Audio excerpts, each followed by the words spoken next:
Just कोई प्रचारक आजकल निकलते हैं, लोगों को हिलाता है, ढकेलता है, ठेलता है, और ये सब नौटंकी करने वाला आजकल बहुत निकला है। वो कुछ आपसे कहेगा तो आप भगवान समझते हैं उसको, इसको भी एक भगवान बना दिया, यीशु मसीह को भी एक भगवान बना दिया है। अरे तुम लोग तो मैन गॉड को सेवा करते हुए यीशु के पास कई लोग आया, पहले मैन गॉड्स को आप लोग सेवा किया था।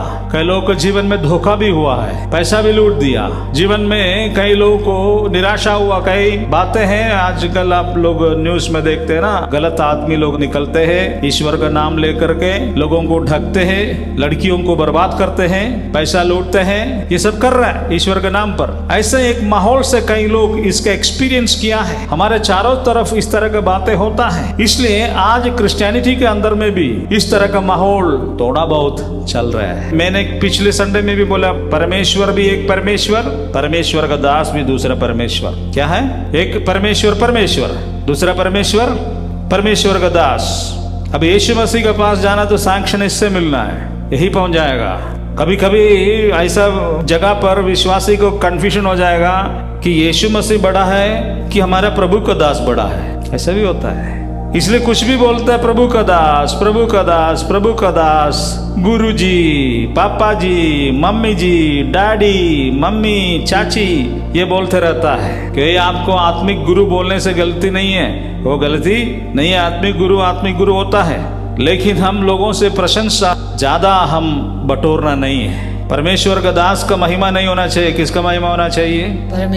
परमेश्वर का ही महिमा होना चाहिए। पिछले संडे भी हमने बोला था, फूल बरसा रहा है, महाराजा का तरह एंट्री करता है, उसको रॉयल एंट्री बोलता है। इस तरह का भयानक विपत्ति आज कलीसिया के अंदर में आया, लोग भी उसी तरह का लोग बन गया। उनको भी कानों को कुजलाहट को देने वाला गुरुओं को उन्होंने बटोर लिया। जो खराई का सुसमाचार सुनाता उसके पास जाएगा ही नहीं है, यदि जाएगा तो उसको मना भी कर देगा, क्योंकि उसके पास मत जाओ, he is a negative preacher. जो भी प्रॉफिट बाइबल में देख रहा है, चाहे वो जरमिया हो, एजकीएल हो, यशायाह नबी हो, कोई भी हो, सबको उस समय का धार्मिक लोग नेगेटिव ही बोला था। यहां तक यीशु मसीह को नेगेटिव बोला, इसलिए तो उसको क्रूस पर चढ़ाया। यीशु मसीह उसके नजर के सामने, यहूदियों के सामने नेगेटिव प्रीचर था, क्यों उसको चढ़ाया है क्रूस पर? उससे पूछा कि तू कौन है? उसने बोला, मैं परमेश्वर का पुत्र हूँ। ओ, तुम इस निंदा करते हैं? इस निंदा करने वालों को मार डालने के लिए हमारे कानून में लिखा हुआ है, इसलिए तुमको क्रूस पर चढ़ा लिया जाएगा, तुम मरोगे। तूने अपने मुंह से कहा तू ईश्वर का पुत्र है, क्या सच्चाई बोलना गलत है क्या? वो तो ईश्वर का पुत्र ही था, इसलिए बोला है, और उसको क्रूस पर चढ़ा लिया। उस समय का शास्त्री, फरीसी, सदूकी जो कैटेगरी से यीशु मसीह के विषय में जो बोलता था, ये नकारात्मक प्रचारक है, ये मूसा नबी का संहिता को पलट रहा है, बलिदानों के विषय में ये बोल रहा है, मूसा जो बोला है उसका खिलाफ बोल रहा है। यीशु मसीह ने बोला, शत्रुओं को प्यार करो।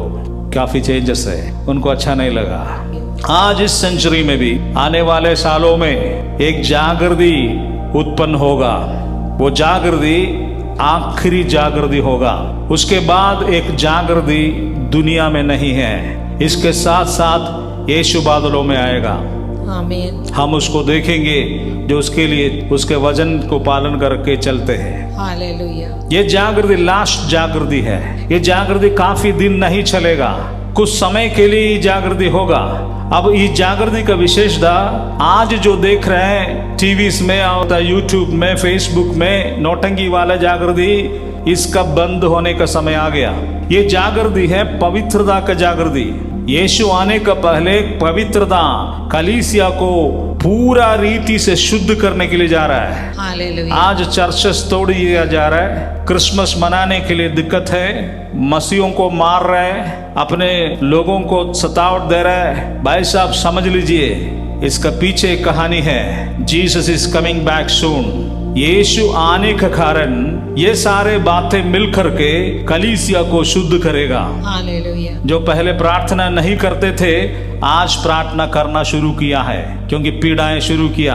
आमीन। पीड़ाएं शुरू जब भी होता है वो रिवाइवल का स्टार्टिंग है, लेकिन इस बार का रिवाइवल छंगाई छंगाई, चुटकारा चुटकारा, मेरा कलीसिया पूरा पृथ्वी भर जाएगा, I will win whole India, मैं पूरा देश को भरूंगा, इस तरह का पाखंडी लोगों का सेवकाई नहीं चलेगा।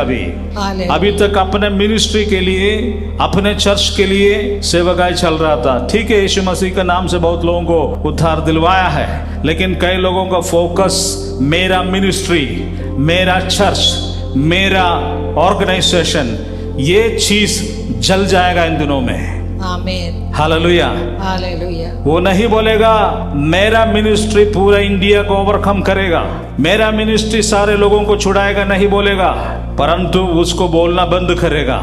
उसके बाद परमेश्वर का महिमा का विषय में बोलेगा, हालेलुया। परमेश्वर का रिडेम्पशन के विषय में बोलेगा। अपने मिनिस्ट्री, अपने चर्च, अपने फेलोशिप का जो पिछले दिनों में जो प्रॉब्लम्स चलते आया, वो इन दिनों में खत्म हो जाएगा।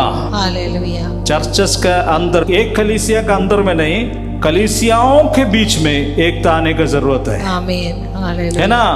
एक चर्च दूसरे चर्च वाले को देखने नहीं चाहता है, हम उससे बड़ा दिखाता है। क्रिसमस में तो शक्ति प्रदर्शन ना होता है। जिस शहर में ज्यादा लोग होता है, डॉन लोग, बड़ा प्रचारक लोग होता है, आपस में अपने शक्ति को दिखाता है। तुम्हारा चर्च ऐसे करता है तो हमारा भी चर्च कर रहा है, तुम ऐसा करा तो हम उससे बड़ा करेंगे। शक्ति प्रदर्शन जैसे पॉलिटिकल पार्टीज दिखाता है, चर्च के अंदर में भी काफी साल से चल रहा है। कई लोगों के क्रिसमस सेलिब्रेशन शक्ति प्रदर्शन है। मेरे चर्च में कितने लोगों दिखाऊंगा? अरे कुछ भी मत दिखाओ, अकेले आया और अकेले ही जाएंगे। Hallelujah, hallelujah. तुम जो दिखाते हैं ना, वो सब मिट्टी में मिल जाएगा, तुम भी मिट्टी में मिल जाओगे। अपने प्राण की रक्षा करने के लिए कोशिश करो, चाहे वो विश्वासी हो, प्रभु का दास क्यों ना हो।